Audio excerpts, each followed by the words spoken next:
సరదాగా కాసేపు మన తెలుగు కబుర్లు చెప్పుకుందాం. మాతృభాషను గౌరవిద్దాం, మన తెలుగుని ఆదరిద్దాం. దేశ విదేశాలలో ఉన్న తెలుగు మిత్రులందరికీ స్వాగతం. అనగనగా రామాపురం అనే ఒక గ్రామం ఉండేది. ఆ గ్రామంలో శివయ్య అనే ఒక షావుకారు ఉన్నాడు. ఆ గ్రామంలో వారికి పప్పు, ఉప్పు, ఇతర సామాగ్రి, పాలు ఏం కావాలన్నా శివయ్య అంగడిలోనే కొనుక్కోవాలి. దాంతో శివయ్య అరాచకాలకు అంతు లేకుండా పోయింది. అన్ని ఆహార పదార్థాలను కల్తీ చేయటం, పాలల్లో నీళ్లు కలపడం, అడిగిన వారికి కోపంగా దురుసుగా సమాధానం చెప్పటం శివయ్య అలవాటు. ఆ గ్రామంలో ఉన్న ప్రజలంతా ఎంతో ఇబ్బంది పడేవాళ్లు. అనారోగ్యంతో చిన్నపిల్లలు బాధపడేవాళ్లు. అయినా వారికి వేరే అవకాశం లేకపోవటం వల్ల అతని దగ్గరే వస్తువులు కొనుక్కునేవాళ్లు. ఇది ఇలా ఉండగా ఒకరోజు పొరుగురు నుంచి ఒక వ్యక్తి ఈ షావుకారు అంగడికి వస్తాడు. అతను తనకు కావలసిన సరుకులను అడుగుతాడు. కానీ ఆ సరుకులన్నీ నాణ్యత లేనివిగా, కల్తీ జరిగినట్టుగా గమనించి ఆ పొరుగురు వ్యక్తి, నాకు ఈ వస్తువులు వద్దు, మంచి వస్తువులు ఇవ్వమని అడుగుతాడు. నీకు కావాలంటే ఈ వస్తువులు కొనుక్కో, లేకపోతే ఇక్కడి నుంచి వెళ్ళిపో. అంతేకాని ఇక్కడ వస్తువులు నాణ్యమైనవి కావు అనటానికి నువ్వెవరసలు? నీకు నా దగ్గర వస్తువులు కొనే అర్హత లేదు. నీ దుస్తులు చూడు ఎంత మురిగ్గా ఉన్నాయో, ఆ దుమ్ము పడి నా వస్తువుల్లో నాణ్యత లోపించింది అని షావుకారు ఎంతో దురుసుగా ఆ పొరుగురు వ్యక్తికి సమాధానం చెప్తాడు. ఆ పొరుగురు వ్యక్తి కొంతసేపు షావుకారుతో మాట్లాడిన తర్వాత ఇక లాభం లేదని, నేనెవరో తెలుసా? ఇంత అమర్యాదగా మాట్లాడుతున్నావు. అసలు ఇక్కడ నీ అంగడే లేకుండా చేస్తాను. నిన్ను కారాగారంలో వేస్తాను. నేను మీ ప్రాంతానికి రాజుని. ఇక్కడ నువ్వు చేస్తున్న అరాచకాల గురించి నాకు తెలియటం వల్ల మారువేషంలో వచ్చి పరిశీలిస్తున్నాను. ఇతని కల్తీ పనులకి, అవినీతికి సహకరిస్తున్న గ్రామాధికారిని కూడా అక్కడికి పిలిచి ఇద్దరిని మందలిస్తాడు రాజుగారు. ఇంత అన్యాయం జరుగుతున్నా, ఇంత ఎక్కువ డబ్బుకి తక్కువ నాణ్యత గల వస్తువుల్ని అమ్ముతున్నా నువ్వు ఏ విధంగా ఊరుకున్నావు అని గ్రామాధికారిని కూడా నిలదీస్తాడు. అప్పుడు ఆ షావుకారు వచ్చింది రాజుగారు అని తెలుసుకుని భయపడిపోయి కాళ్ల బేరానికి వచ్చి, అయ్యా,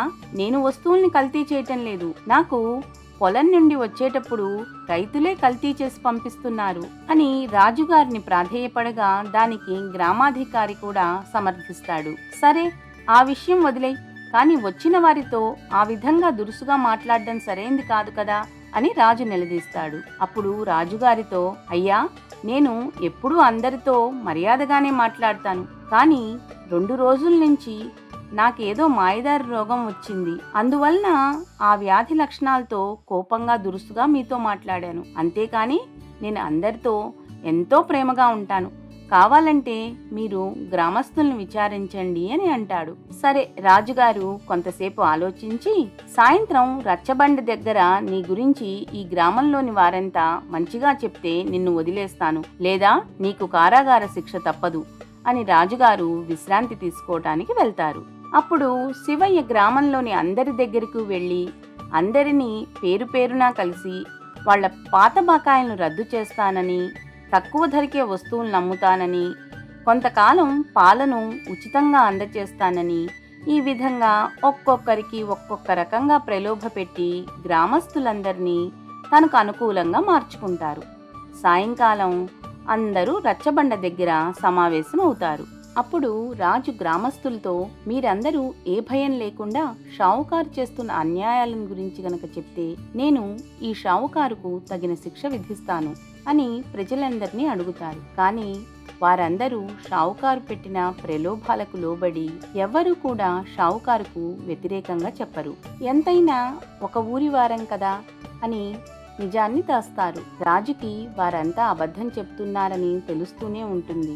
కానీ ఇంతలో ఆ గుంపులో నుంచి ఒక వ్యక్తి గబగబా పరిగెత్తుకుంటూ వచ్చి షావుకారు కాళ్ల మీద పడిపోతాడు. అతను షావుకారు దగ్గర 10 సంవత్సరాలుగా పనిచేస్తున్న వ్యక్తి. అయ్యా, అయ్యో అయ్యో, నేను ఎంత అన్యాయంగా ఆలోచించాను మీ గురించి. మీకు ఉన్న వింత వ్యాధి గురించి నాకు ఇప్పుడే తెలిసింది. ఈ వ్యాధి వల్లనే మీరు రోజు నన్ను తిడుతున్నారని, దురుసుగా మాట్లాడుతున్నారని, అన్యాయాలు అరాచకాలు చేస్తున్నారని తెలుసుకోలేకపోయాను. ఈ మధ్య అయితే మీ తల మీద పెద్ద బండరాయి వేసి కొడదామని కూడా అనుకున్నాను. నన్ను క్షమించండి అయ్యా. మీకు ఈ వ్యాధి 10 సంవత్సరాలుగా పీడిస్తోందని తెలుసుకోలేకపోయాను. మీరు నాతో తెప్పించిన రాళ్లను బియ్యంగా మారుస్తున్నారని, నీళ్లను పాలుగా మారుస్తున్నారని తెలుసుకోలేకపోయాను. మీరు కల్తీ చేసి ప్రజలను మోసం చేస్తున్నారని మీ గురించి తప్పుగా భావించాను. క్షమించండి అయ్యా అని షావుకారి కాళ్ల మీద పడతాడు. ఆ షావుకారు చేసే అన్యాయాలు, అరాచకాలు అన్నింటినీ కూడా వ్యాధి లక్షణాలుగా రాజుగారి ముందు ఒక్కొక్కటి గబగబా చెప్పేస్తాడు. అప్పుడు రాజుగారికి జరిగిన విషయమంతా స్పష్టంగా అర్థమవుతుంది. గ్రామస్తుల ముందు జరిగిన విషయమంతా తేటతెల్లమవుతుంది. ఆహార పదార్థాలు కల్తీ జరుగుతున్నాయని, ప్రజలతో అతను దురుసుగా ప్రవర్తిస్తున్నాడని స్పష్టంగా అర్థమవుతుంది. షావుకారు దగ్గర పనిచేసే వ్యక్తే అమాయకత్వంతో షావుకారు చేసే అన్యాయాలన్నింటినీ రాజు దృష్టికి, ప్రజల దృష్టికి తీసుకొని వస్తాడు. ఇప్పుడు రాజుగారు, శివయ్య, ఆ పరమశివుని పేరు పెట్టుకొని సాక్షాత్ అన్నపూర్ణాదేవికే అపరాధం చేస్తున్నావు కదయ్యా. నువ్వు గ్రామస్తులను మోసం చేసి అధిక లాభం సంపాదిస్తున్నానని అనుకుంటున్నావు. కానీ వాళ్ళంతా ఈరోజు నువ్వు కారాగారం పాలు కాకుండా కాపాడారు. వాళ్ళంతా నిన్ను తమలో ఒకడిగా అనుకున్నారు. కానీ నువ్వు వాళ్ళ ప్రాణాలతోటే చెలగాటమాడావు. కల్తీ పాలను, నెయ్యిని తిన్న పిల్లలు అంటే మన రాబోయే తరం ఎంత ఇబ్బంది పడుతుందో ఆలోచించావా? నీకు అందరికీ మంచి ఆహారాన్ని అందించే అదృష్టం కలిగింది. చేతనైనంతలో అదే మాధవ సేవ అనుకొని చెయ్యి. ప్రతి నెల అధికారులు నీ అంగడికి తనిఖీ కోసం వస్తారు. ఇలాంటి తప్పులు మరోసారి గమనిస్తే ఇక మందలింపులుండవు, నేరుగా కారాగారానికే. ఇలాంటి తప్పులను గమనించి గ్రామాధికారి, గ్రామస్తులు కూడా మిన్నకుండటం కూడా తప్పే అని అందరికీ కూడా ఒకసారి మందలించి రాజుగారు తిరిగి వెళ్ళిపోతారు. ఆ రోజు నుంచి రామాపురంలో శివయ్య ప్రజలందరికీ నాణ్యమైన ఆహార పదార్థాల్ని, పాలను, నెయ్యిని అందిస్తాడు. అతను కల్తీ లేని వ్యాపారం చేయటం వల్ల లక్ష్మీదేవి కూడా కరుణించి అతనికి అధికంగా లాభాలు వస్తాయి.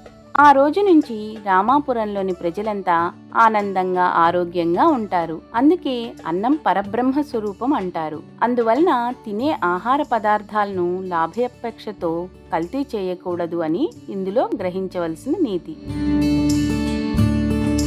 నాలో దేశాలు ఉంటాయి కానీ మనుషులుండరు.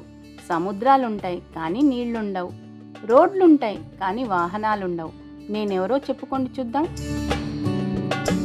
తెల్లని పోలీసుకు నల్లని టోపీ. సమాధానం చెప్పుకోండి చూద్దాం. కర్ర కాని కర్ర. సమాధానాన్ని కామెంట్ బాక్స్లో రాయండి. Like, share, subscribe to Sadara Kasepu.